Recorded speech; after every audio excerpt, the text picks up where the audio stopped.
Amém, né? Graça e paz em nome do Senhor Jesus Cristo. Amém. Amém. Eu já estou vendo aqui algumas cadeiras vazias, né? Seria bom que a gente não visse, né?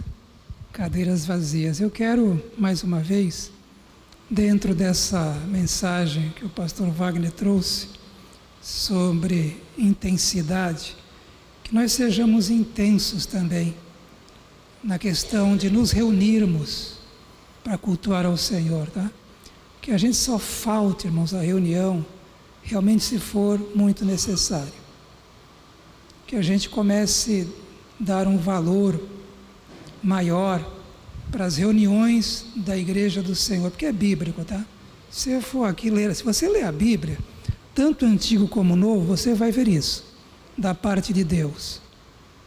Você vai ver isso. Se você ler a Bíblia, o Antigo Testamento e o Novo, você vai ver isso, tá? Se você entende bem o contato de Jesus, o ensino dele aos discípulos, você vai perceber isso. Jesus, ele se reunia sempre com os discípulos, né? Depois que ele subiu, né? Na hora que ele foi subir, não disse assim: olha, Paulo, Pedro, agora você fica lá no seu cantinho, André, você fica no seu, Mateus fica no seu, e faça a obra de Deus. Foi assim que ele fez? Ele falou para eles se reunirem, né? Esperarem a descida do Espírito Santo.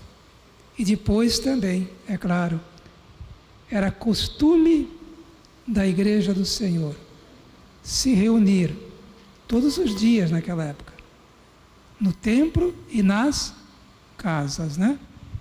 Tá, irmãos? Então, vamos ser mais intensos. Vamos ser mais intensos nessa questão de obedecer a palavra no que tange a reunirmos em nome de Jesus. Porque a coisa mais preciosa da nossa reunião como igreja é que nós temos uma promessa de Jesus. No seu desejo que a gente se reunisse, ele prometeu: onde estiverem 2 ou 3 reunidos em meu nome, eu estarei no meio deles. Amém, gente? Amém. Que Deus abençoe. Vou tomar meu golinho de água.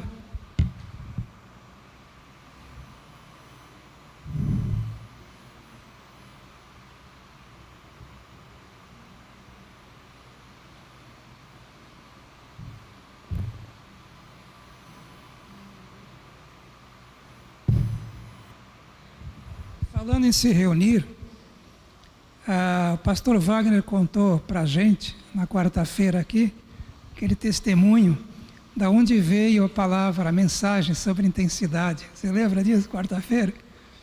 Eu não sei contar tudo, né?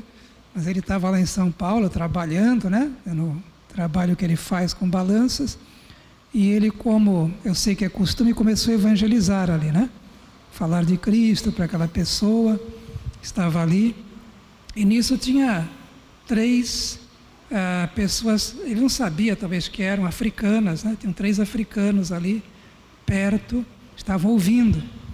E ele então começou a falar, né, ali da mensagem do Senhor, e depois ele disse, ele viu o horário, né, estava bastante tempo ali, precisava ir embora. Aí ele falou alguma coisa assim, né? Puxa, preciso ir embora porque eu tenho um compromisso, um encontro, né? Um encontro. Aí a pessoa com quem ele estava falando ficou assim: mas que encontro tão especial é esse? Ele disse: encontro com a minha célula. Vou me reunir com a minha célula. Interessante isso aí. Encontro, né? Aí nisso, aqueles homens se aproximaram, né? E aí se apresentaram, né? E se interessaram muito por aquela palavra e começaram a falar do testemunho deles. Eles eram 3 missionários africanos. E aí eles perguntaram quanto tempo o pastor Wagner levava, né, para chegar na sua reunião. O pastor Wagner disse umas 2 horas, mais ou menos, de carro.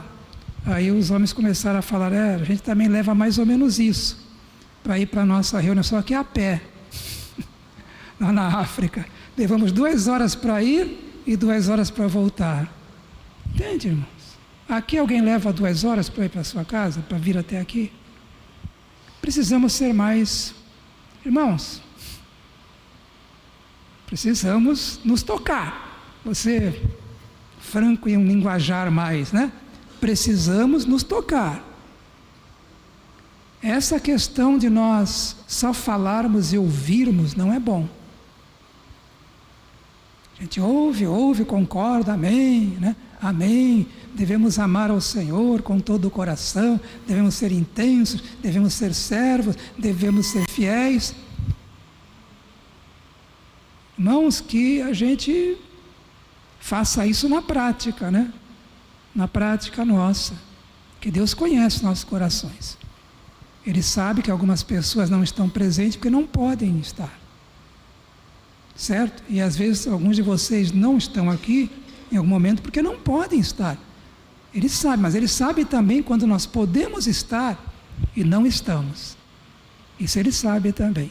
Tá bom, gente? Vamos pensar próximo ano, fazer algumas mudanças, né? Na nossa maneira de pensar e de agir. Muito bem. Pastor Wagner pregou sobre intensidade na busca a Jesus.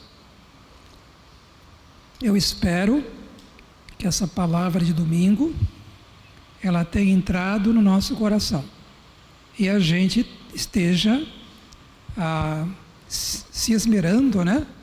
Fazendo todo o possível para estarmos buscando o Senhor com intensidade. Ou seja, como Ele falou, buscar-me-eis e me achareis, quando me buscardes de todo. É isso a intensidade. É Deus que falou isso. Não foi o pastor Wagner que inventou. Deus falou que é para a gente buscá-lo de todo o nosso coração. Então, se Ele falou isso, é para fazer assim. Não é? É viver com Jesus do jeito que Ele quer que a gente viva. Não do nosso jeito, mas é do jeito dele, né? Tá bom? Hoje, nós vamos pregar sobre a intensa graça de Deus. Tá? Romanos 5:20, o Vitor vai colocar aí, eu não passei para ele, né? Os textos, mas ele é rápido. Romanos 5:20. Nós vamos fazer essa leitura.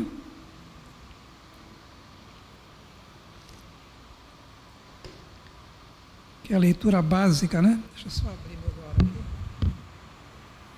Fechei. Está calorzinho. Vou beber mais água.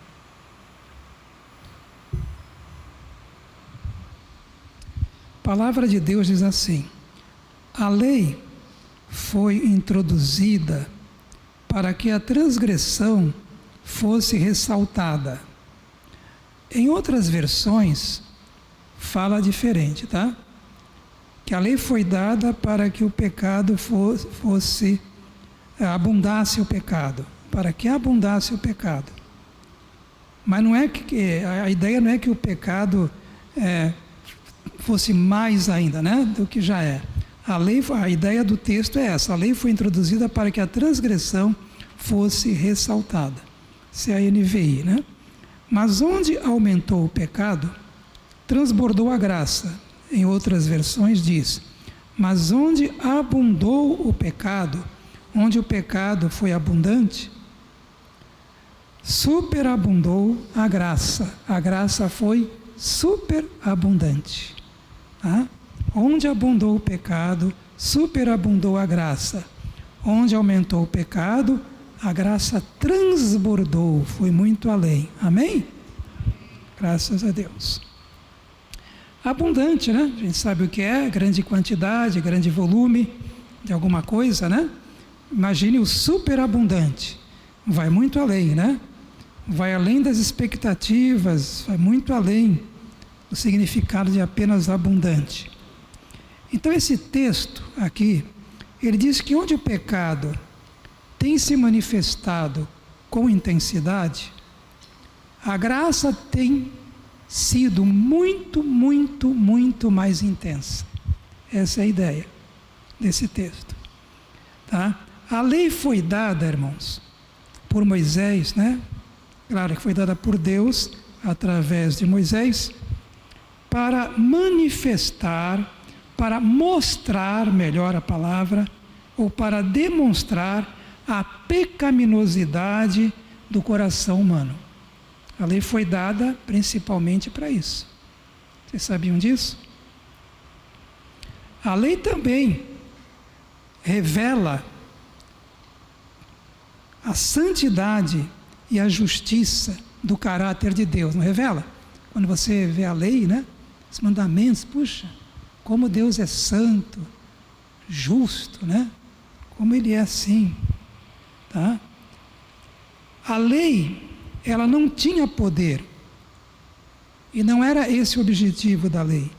Não tinha poder para perdoar os pecados, de salvar o pecador da condenação eterna. Ela não tinha esse poder. E de transformar a natureza, né? Realmente lá. Embora a lei apresentasse regras de conduta que ajudavam a refrear, de certa maneira, a maldade e a injustiça na sociedade. Deu para entender? Amém? Tá? Então vamos lá. Superabundante, transbordante, graça. Palavras usadas nessas versões.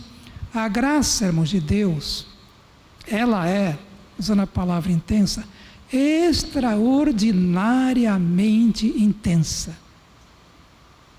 Entendeu? O amor de Deus por você é extraordinariamente intenso. Deus ama você e amou você e mostrou isso na cruz com intensidade.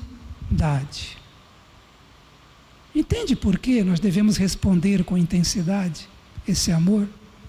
Devemos responder com gratidão, com louvor, com obediência, com fidelidade. A graça de Deus, ela é, podemos assim dizer, intensamente poderosa, ela é vigorosa, ela é extraordinariamente profunda, abundante, impetuosa. Isso é a graça de Deus, tá?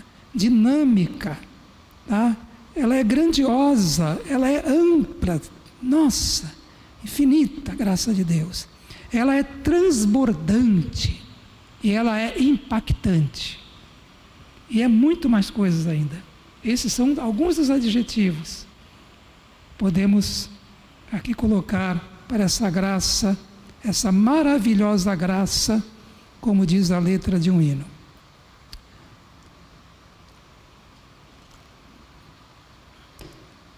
A lei foi introduzida então para que a transgressão fosse ressaltada. A abundância ou a força do pecado é um fato, tá? A lei demonstrou isso, evidenciou essa natureza destruidora, natureza maligna do pecado. Mas também ela demonstrou a incapacidade humana para se livrar do poder do pecado. A lei mostrou isso. Palavra de Deus, a lei, tá? O pecado, vocês sabem disso, entrou no mundo, lá no Éden, né? No jardim do Éden, através do primeiro casal, Adão e Eva, né? Eles decidiram desobedecer a Deus e, ao serem tentados pelo diabo, tomaram essa decisão. Romanos 5,12 diz assim: portanto, da mesma forma como o pecado entrou no mundo por um homem, e pelo pecado a morte, assim também a morte veio a todos os homens, porque todos pecaram. Perceberam isso? O pecado, irmãos, ele é rebelião contra Deus. Ele é transgressão da lei de Deus. É uma desobediência ao Criador do universo. Pensem bem nisso. Ele é tanto ato como condição de insubmissão à vontade de Deus. O pecado é isso. Essa é a essência do pecado, a natureza do pecado. Tá? O pecado, ele tem assim um poder de destruição. Ele é altamente destrutivo. Tá? Ele causa destruição na pessoa em todos os aspectos da sua vida. O pecado faz isso, gente. Vocês sabem disso, né? Ele afeta o ser humano espiritualmente e fisicamente. A morte física e a morte espiritual. Vocês lembram que Jesus falou para um certo homem: siga-me e deixe que os mortos sepultem seus próprios mortos. Lembra disso? Jesus falou, né? Aquele homem disse que queria seguir Jesus. Mas sabe, Jesus, espera um pouquinho aí, que eu tenho que primeiro sepultar meu pai, e depois aí, só espera aí eu vou te seguir. Jesus mostrou uma coisa para aquele homem, mostrou prioridade para aquele homem, que ele era mais importante. E ele disse: siga-me e deixe que os mortos espiritualmente, sepulte os seus próprios mortos fisicamente. Tudo isso é resultado do pecado, porque o salário do pecado é a morte. O pecado, irmãos, ele afeta nossas emoções, né? Emoções, sentimentos de várias espécies, tá? Ele causa danos em graus variáveis, tá? Dependendo do nível, né, de envolvimento com o pecado. Ele causa danos nas nossas emoções, nos desejos, na vontade. O ser humano chega ao ponto de ser escravizado por desejos não naturais, originários de uma estrutura emocional adoecida pelo pecado.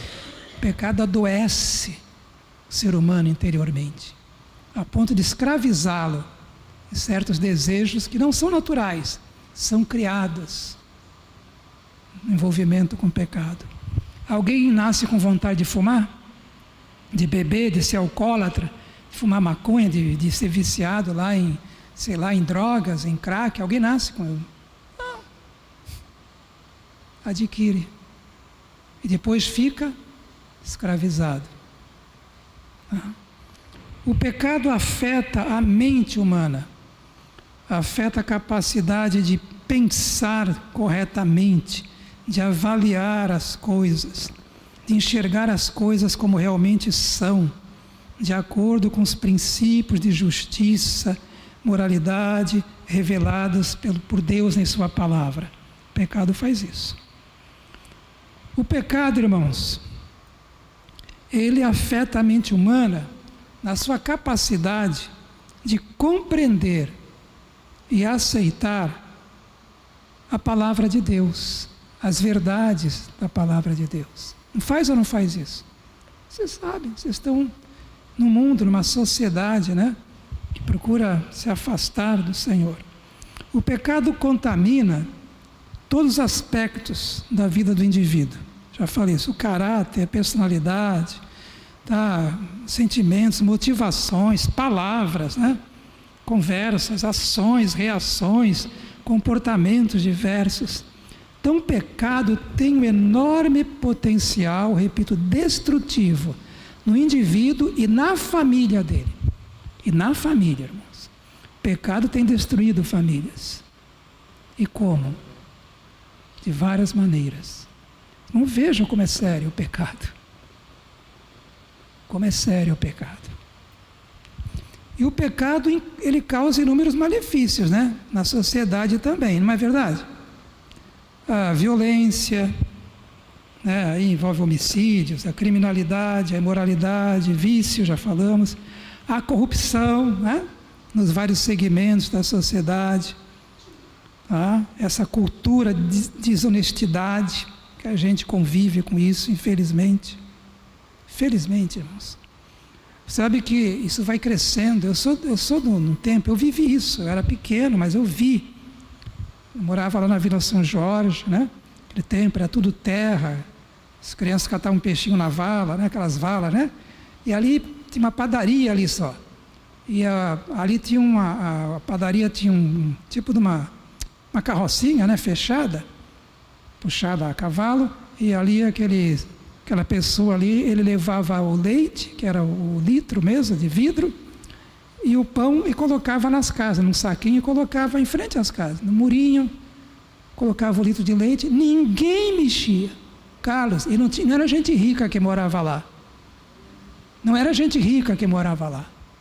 Mas ninguém mexia. Depois vai me dizer, a desonestidade, o roubo é por causa da pobreza. Meu pai, irmãos, quando eu nasci, a casa que eu nasci era um barraco, né? Um barraco não, uma casa de madeira com folha de zinco, não tinha telhado, era zinco que cobria. E meu pai nunca roubou. Nunca roubou. Trabalhou honestamente, comprou depois uma casa, ainda comprou um apartamento, né? Depois, na época. Os irmãos entendem isso? Hoje é uma cultura da desonestidade. Você deixa uma coisa num lugar, quando você vai ver, sumiu. Né? A pessoa até viu de quem era. Não é todo mundo assim, mas cresce o número de pessoas desonestas, infelizmente, irmãos. Tá? Então, pecado causa esses malefícios na sociedade. A manifestação de maneira diversa do egoísmo, da ganância, irmãos, prejudicando o próximo. Uma coisa que a gente pode dizer, né? Quantos trabalhadores, às vezes, né? Pessoas que trabalham, a mão de obra, né? São exploradas, né? Com um saláriozinho desse tamanho, às vezes, né? E a pessoa tem que trabalhar igual né? Coitado, não é assim? Às vezes é exploração. Tem gente que tem, às vezes, condições, mas não paga aquele salário que a pessoa merecia receber. Isso é a sociedade que nós vivemos, irmãos. Sociedade que nós vivemos, o mundo, na verdade. A falta de respeito com o próximo, a falta de compaixão, tá? A justiça e a verdade sendo desprezadas e até abatidas. É assim ou não é? Nós convivemos com essas coisas. Romanos 1, 28, 32. Eu vou pedir para alguém ler. A minha voz está um pouco cansada. Alguém vai pegar o microfone aqui e ler para mim. Romanos 1, 28 a 32. Quem quer ler aqui? Quem quer ler? Quem quer ler? Vou pegar aqui o... Você prefere ler aqui? Uhum. Pegar lá, vai ligar na caixa de som. Romanos 1, 28 a 32. Romanos 1, 28. Eu estou aqui. Além do mais, visto que desprezaram o conhecimento de Deus, ele os entregou a uma disposição mental reprovável, para praticarem o que não deviam.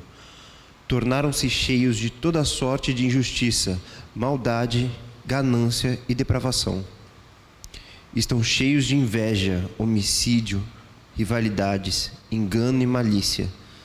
São bisbilhoteiros, caluniadores, inimigos de Deus, insolentes, arrogantes e presunçosos. Inventam maneiras de praticar o mal, desobedecem a seus pais. São insensatos, desleais, sem amor pela família, implacáveis. Obrigado. De uma forma geral é assim, não é? Não é assim, não é que todo mundo está assim. Tem as exceções, mas de uma forma geral nós convivemos com esse quadro da sociedade afetada pelo pecado do ser humano. Tá? É assim que é. Mas nós temos um texto em Efésios, graças a Deus por essa verdade de Efésios, né, que está aqui escrito na palavra de Deus. Ainda bem, que eu vou ler para vocês. Efésios capítulo 2, versículo 1 ao 10. Vocês estavam mortos, está falando dos que se converteram já, em suas transgressões e pecados. Porque se você ainda não se converteu, você ainda está morto espiritualmente. Se você ainda não recebeu Jesus como Senhor e Salvador, você está morto espiritualmente. E assim vai continuar. E um dia a morte será eterna, separado de Deus para sempre, a perdição eterna. Vocês estavam mortos, vocês que já se converteram, em suas transgressões e pecados. Versículo 2. Nos quais costumavam viver, quando seguiam a presente ordem, o sistema mundano deste mundo. E seguiam também, olha só, o príncipe do poder do ar, a saber, o diabo. O espírito que agora está atuando nos que vivem na desobediência. É sério isso? Anteriormente, todos nós também vivíamos entre eles, satisfazendo as vontades da nossa carne, da nossa natureza pecaminosa, essa natureza contaminada pelo pecado, escravizada, segundo os seus desejos e pensamentos. Como os outros, éramos por natureza merecedores da ira. Olha só, nós éramos por natureza, por sermos pecadores, merecedores da ira, da condenação eterna. Você já pensou nisso, irmão? Que você era merecedor da condenação eterna? Você já pensou em se Jesus Cristo não salvasse a sua alma, não tivesse salvado, você morreria? Quando morresse, você seria condenado eternamente. Você já imaginou do que você foi livrado? Isso, Wagner, não merece uma resposta intensa da nossa parte, de gratidão a Deus, de mais intensidade no andar com o Senhor? Pois é, e o texto continua, versículo 4. Agora, veja que maravilha. Todavia, glória a Deus. Deus que é rico, glória a Deus, amém? Amém. Deus que é rico em misericórdia, fala isso, rico em misericórdia. Isso, pelo grande amor com que nos amou, deu-nos vida com Cristo, quando ainda estávamos mortos em transgressões. Pela graça vocês são salvos. Então nós temos agora o quê? Uma graça superabundante. Onde abundou o pecado terrível na sua destruição, superabundou a graça que veio para nos salvar. Glória a Deus mesmo, amém.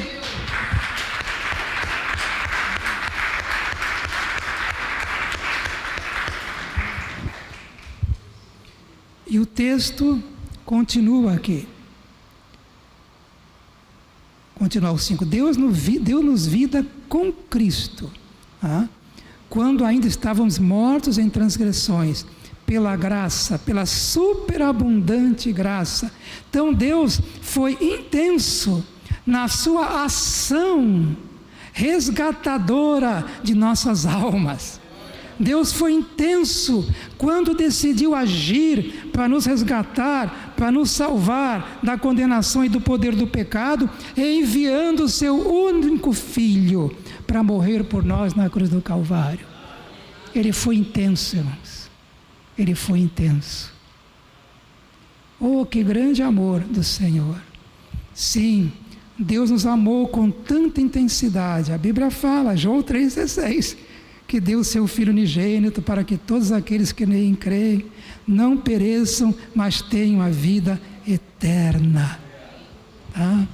Então é isso. E a palavra lá em Filipenses é interessante, mas foi intenso mesmo. Porque lá em Filipenses mostra essa intensidade nessa ação de Deus. Porque diz, irmãos, que Jesus Cristo, embora sendo Deus, não considerou que o ser igual a Deus era algo a que devia pegar-se. Olha só. mas esvaziou-se a si mesmo. Olha a intensidade, gente. Olha a intensidade. O Rei da Glória esvaziou-se a si mesmo, vindo a ser servo, tornando-se semelhante aos homens, e sendo encontrado em forma humana, humilhou-se a si mesmo, e foi obediente até a morte, e morte de cruz. Irmãos, que graça superabundante, que graça intensa do nosso Deus, que nos alcançou. A graça de Deus não só perdoa nossos pecados, mas ela não só nos livra da condenação eterna também, mas ela nos liberta do poder do pecado, através da santificação. E ela, quando deixarmos esta vida, ela vai nos livrar da presença do pecado. É a graça de Deus. O pecado destrói, mas a graça restaura. O pecado escraviza, mas a graça liberta. O pecado mata, a graça vivifica. O pecado condena, mas a graça perdoa e declara o pecador justo diante de Deus. Isso é graça. Irmãos, o pecado separa, sim, o ser humano de Deus, mas a graça, ela nos une a Deus através de Cristo. A graça nos une, irmãos, num relacionamento rico, profundo, intenso e eterno com Jesus Cristo. Porque o Espírito de Cristo, o Espírito Santo, o Espírito da glória, vem habitar no coração do salvo em Jesus Cristo. Isso é demais, irmãos. Que graça superabundante, que graça maravilhosa, a graça de Deus. Agora, querido, terminando, vamos ser intensos em viver na superabundante graça de Deus, porque nós estamos debaixo da graça, envolvidos pela graça. Graça foi derramada sobre nós, Adenil. Então vamos viver essa realidade. Viva essa realidade, por favor, irmão. Viva essa realidade, seja intenso nisso. A graça concedeu a nós salvação eterna em Cristo. A graça que se manifestou salvadora, ela também nos ensina a viver de maneira sensata, diz Tito 2,11, justa e poderosa nesta era presente, mundana, envolvida em pecado. A graça nos dá condições para viver em santidade, é isso que a Bíblia fala. É a graça de Deus que faz isso, irmãos queridos. Viva nessa graça, desfrute desta graça, e você terá o que Jesus prometeu: eu vim para que tenham vida e vida com abundância. A graça nos fortalece espiritualmente. Sim, é por isso que o apóstolo Paulo disse ao Timóteo, né? Ao seu filho espiritual, porque foi ele que levou o Timóteo a Cristo, né? Porque nós entendemos, diz ele aí: quanto a você, meu filho, escrevendo a Timóteo, fortifique-se na graça que há em Cristo Jesus. Oh, glória! Irmão, primeiro um fala, depois outro. Primeiro um fala, depois outro. Você fala aí para o seu vizinho assim: fortifique-se na graça que há em Cristo Jesus. Mas fala de sério, fala de verdade, deseje isso. Deseje isso para ele, né?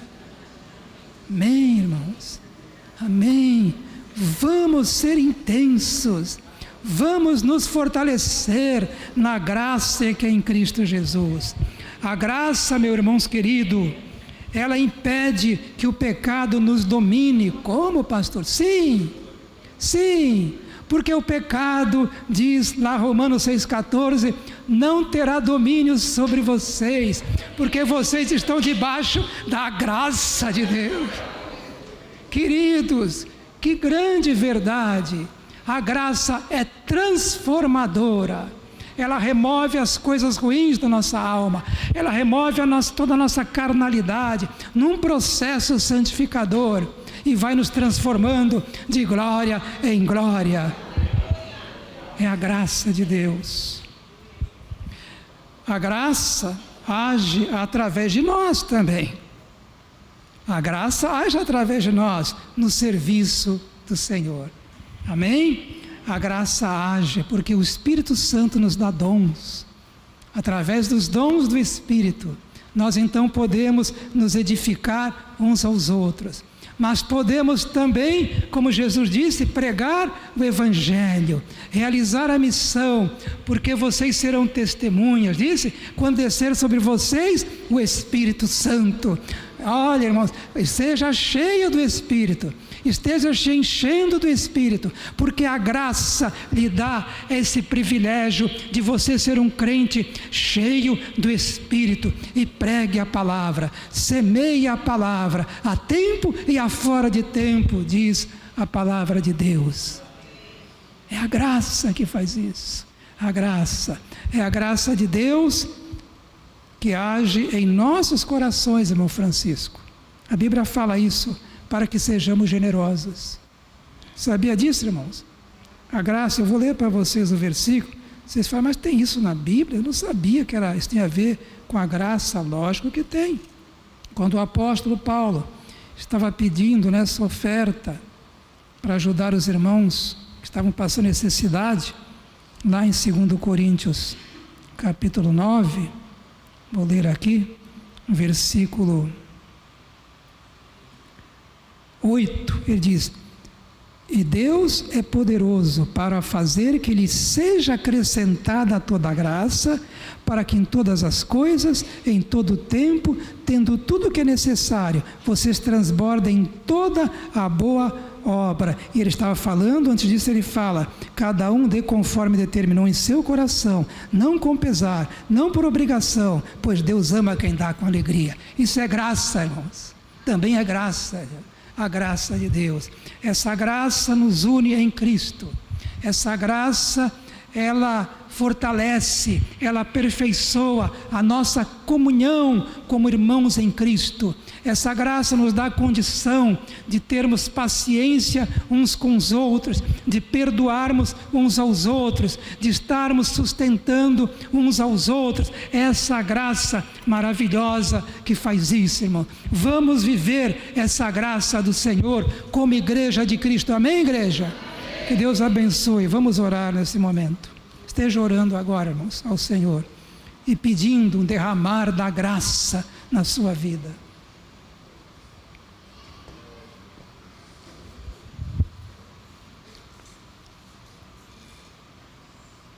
Glória a Deus, oh maravilha, é graça, irmãos, é graça. Estava cansado para o chuva aqui, no início da mensagem até o meio, agora estou bem, estou mais forte, renovado. Isso é graça, isso é graça, isso é graça, é graça, irmãos. Oh, irmão, coloque seu coração diante do Senhor, busque agora esse momento finais, ore a Deus. Coloque-se com todo o coração e diga: Senhor, eu quero viver esta graça do Senhor. Derrama da tua graça em minha vida, essa graça que me salvou, mas essa graça que me faz andar na tua presença e viver para o louvor da tua glória. Eu desejo, eu quero e eu creio. Aleluia. Vai orando, ore, eu vou ficar quietinho para você orar.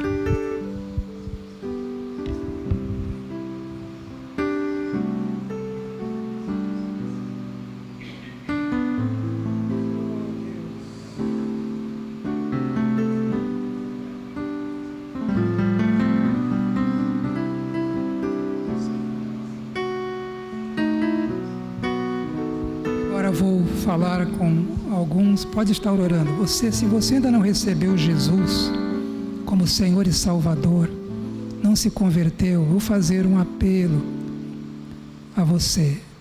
Eu só posso fazer um apelo, né?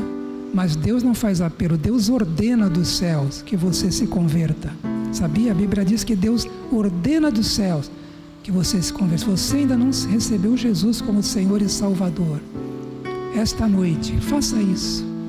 Entenda que você, como todos, é um pecador. Entenda que a palavra de Deus ensina que todo pecador merece a punição eterna e que o pecador não pode perdoar o seu próprio pecado. Por isso que Deus enviou Jesus para morrer por mim e por você, porque eu não poderia ir para a eternidade, para o céu, viver com o Senhor para sempre, pelo meu próprio merecimento. Não podia. Não havia merecimento em mim, como não há em você. Você só pode ter a vida eterna se você se converter a Jesus Cristo. Se você entender que você é um pecador, que precisa do perdão do Senhor, e você recebê-lo, receber Jesus como teu Salvador, crendo que aquele sacrifício na cruz foi por você também, e que aquele sacrifício tem poder de perdoar teus pecados e salvar a tua alma, te dar a vida eterna, transformar seu coração. Creia nisso e receba Jesus como teu Salvador. Ore para Ele agora com as tuas palavras. Entrega teu coração a Ele, tua vida a Ele. Faz isso com as tuas palavras. Receba Jesus agora como teu Salvador e teu Senhor. Sim, entregue-se a Ele. Diga: Senhor, eu quero viver para o Senhor. De agora em diante eu quero que o Senhor me transforme, porque eu quero ser uma pessoa realmente que te agrade, que siga o Senhor, que obedeça ao Senhor, obedeça a tua palavra. Eu sou fraco, Senhor, mas o Senhor vai me dar forças. Creia, isso é a conversão, quando você se entrega de corpo e alma a Jesus para ser salvo, para ser perdoado, transformado pelo Senhor. Esse momento é o momento da conversão. Faça isso agora, porque sabe, isso é a graça de Deus. A Bíblia diz que nós somos salvos pela graça, não pelas obras, mas pela graça. É o amor de Deus, a graça de Deus que te salva, que te perdoa e que te transforma um servo do Senhor. Se você ainda não recebeu Jesus e quer recebê-lo agora, faça essa sua oração. Se você quiser que nós oremos por você, se você quiser e você quer se converter, você pode levantar a sua mão. Olha, eu quero, ore por mim. Vamos orar por você. Alguém aqui esta noite? Amém. Pode baixar a sua mão. Amém. Há mais alguém? Há mais alguém? Pastor Wagner, se você puder depois, o Wagner ali, tá? Depois você pode ir com ele, ora com ele ali. Mais alguém? Aqueles que estão no culto online, né? Estão ali participando do culto online. Algum de vocês, eu vou fazer uma oração agora, tá? Você pode repetir esta oração que eu vou fazer. Eu vou orar como se fosse você orando, entregando a sua vida a Jesus. Mas repita com fé. Repita com fé, com sinceridade. Porque a mera repetição é a sua fé. É a sua fé que vai valer diante de Deus para a salvação. Orar. Senhor, nosso Deus, meu Deus e meu Pai. Senhor Jesus, esta noite eu ouvi a mensagem do Evangelho. E eu confesso que sou um pecador.